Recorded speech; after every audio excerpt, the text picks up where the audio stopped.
Welcome back, brothers and sisters. I'm Braden. This is Langley Outdoors Academy, and thank you for stopping by. All right, guys, on this episode of Bullet Points, we have to do the function of which Bullet Points was created. We have to dispel misinformation and propaganda. This time, it's from the very top of Moms Demand Action, Shannon Watts. Now, Shannon Watts founded Moms Demand Action because she's expressing her beliefs and rights and has a lot of volunteers that also express those similar views. That's fine. I'm not a communist or a fascist. You can have your conversations. That's perfectly fine in your rights.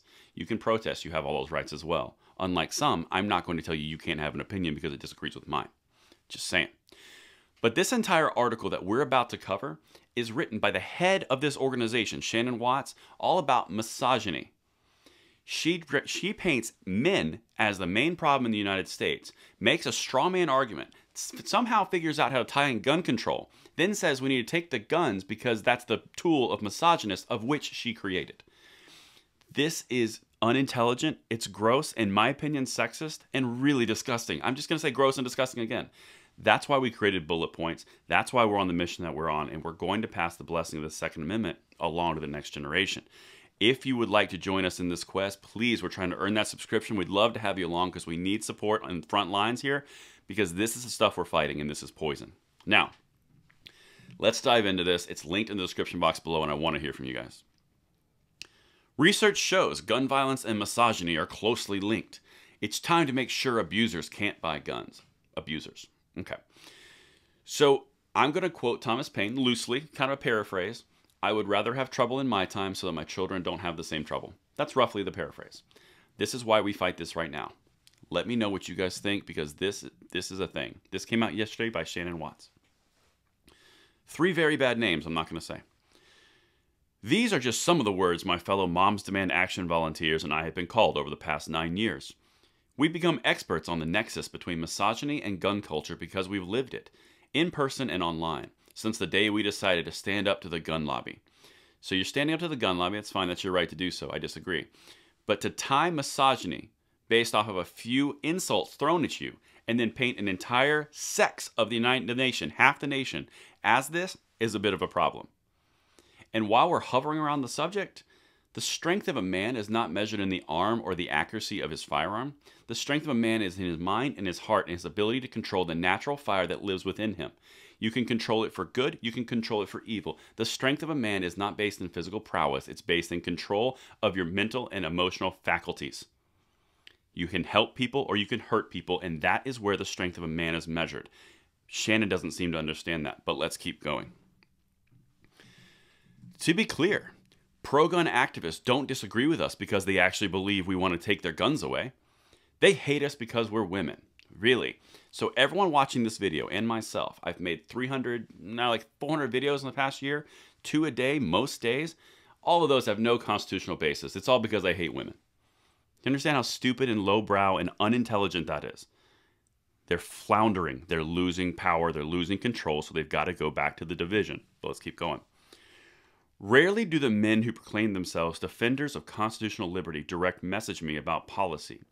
They're much more likely to threaten me with rape or hanging. Well, if that's the case, you need to contact the FBI or your local police department because that's a threat against your life. I seriously doubt that's actually true because you said they're more likely to do it. But anyway, I could challenge you on constitutional issues anytime that you want.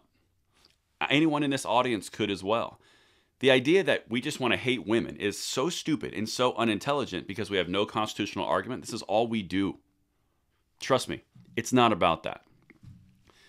In my experience, the degree of overlap between gun extremists and men who hate women is alarming. They're starting to tie things together here. Check this out. And our latest comprehensive research shows how deep the connections go. And then she links to Everytown for Gun Safety, the funding partner of Moms Demand Action, funded by Bloomberg himself. Interesting how that correlation comes in, isn't it?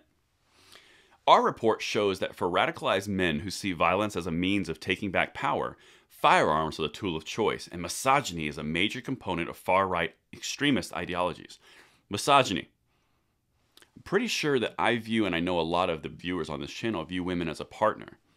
And while we're hovering around that topic, you've never seen fury and anger like a woman whose children are being told they're naturally misogynist because of the sex that they were born in. Just saying. You think we're mad? You wait till you see the women come out, which is why you lost Virginia. Remember Shannon Watts, $1.8 million in the Virginia governor's race, and they lost it? Remember that?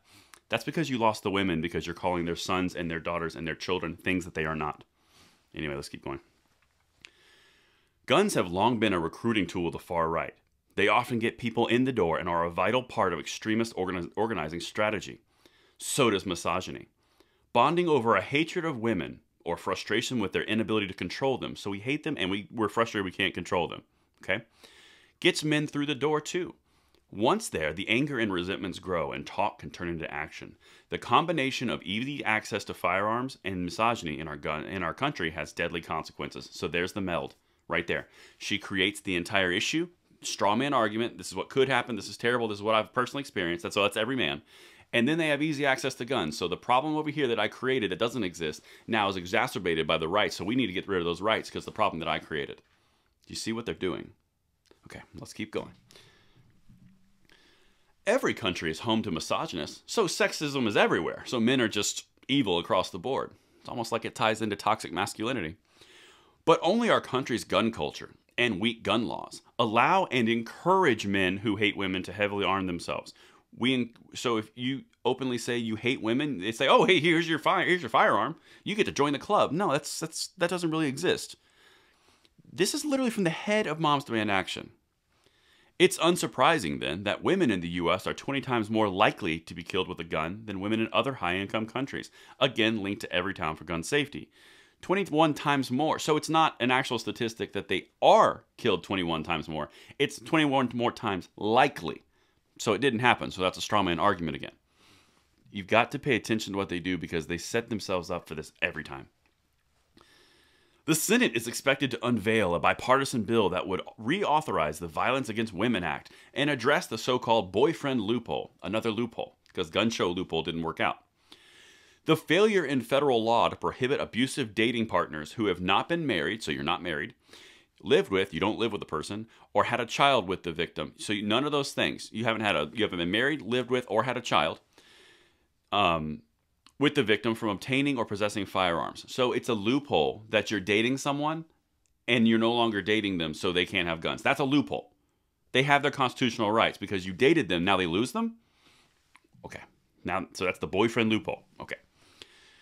It's scary to be targeted by gun extremists, but it's much scarier to live in a country with lax gun laws that put women and children at risk. In spite of the men who hate us, we won't be intimidated in our fight to keep our families safe. These threats, while unhinged and hateful, are proof that the gun violence prevention movement is winning. And that part I'm going to take an issue with as well. If you think that currently you are winning the fight that we are engaged in, you have got now 27 states that are going to be constitutional carry by the end of the year, potentially. You're already at 21. You started out the Biden presidency with 0 Second Amendment preservation states. You've got one, you've got another one pending. You've got the New York Supreme Court case that's about to unravel gun control from a standpoint of concealed carry issuance across the nation. You think you're winning. Because this article seems to imply that you are finding a new boogeyman and you're flailing in the water because you're drowning because the Virginia governor race kicked you right in the teeth and you have a $2 million hole in your pocket that didn't work. That's what I've got for you guys. Let me know what you think in the comments field below, and I will see you on the 9 p.m. segment tonight. This is Braden, signing out.